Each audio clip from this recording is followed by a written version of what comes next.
O rompimento de duas barragens arrasou um distrito inteiro. As imagens são impressionantes.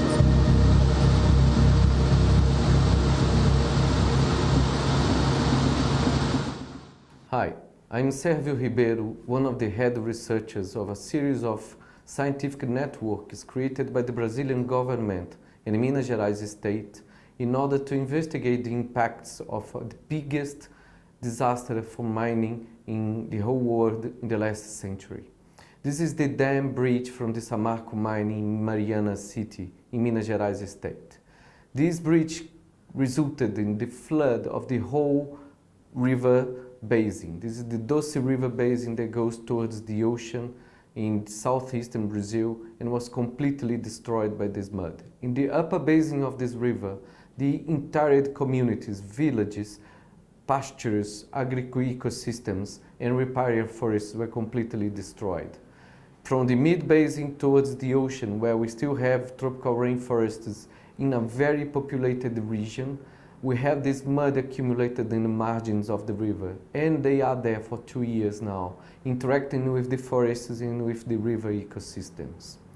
Our project are interested to understand how this mud, the heavy metals accumulated on those mud, are causing damages in the fish populations in several aspects. In one aspect, this is a pure ecological research.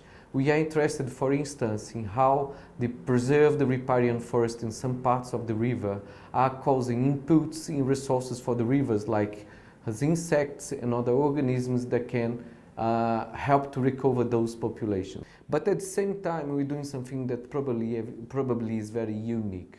We are including people in the ecological equations. Not only put the human populations as consumers and those changing the landscape and increasing the impacts on these ecosystems, but we are also involving them in collecting these data.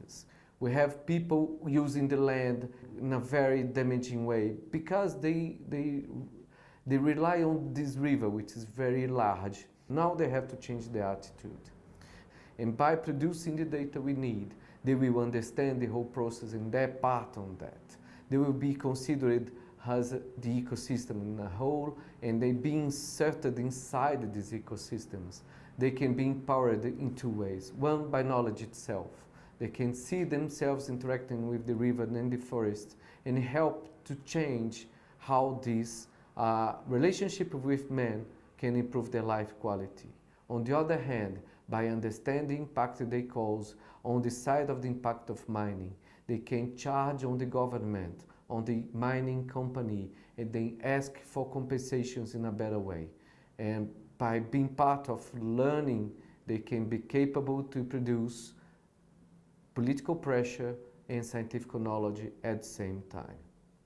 The whole process involves several steps. And first, we're going to start the research, understand the ecology of the system, and get people involved on this. We're going to use an app to make them to record the data on fish and other species along the river and share this with them and with the scientific community. By doing so, they will be able to produce knowledge, and the solutions we're going to provide will be discussed with the local communities, and they will understand how things are going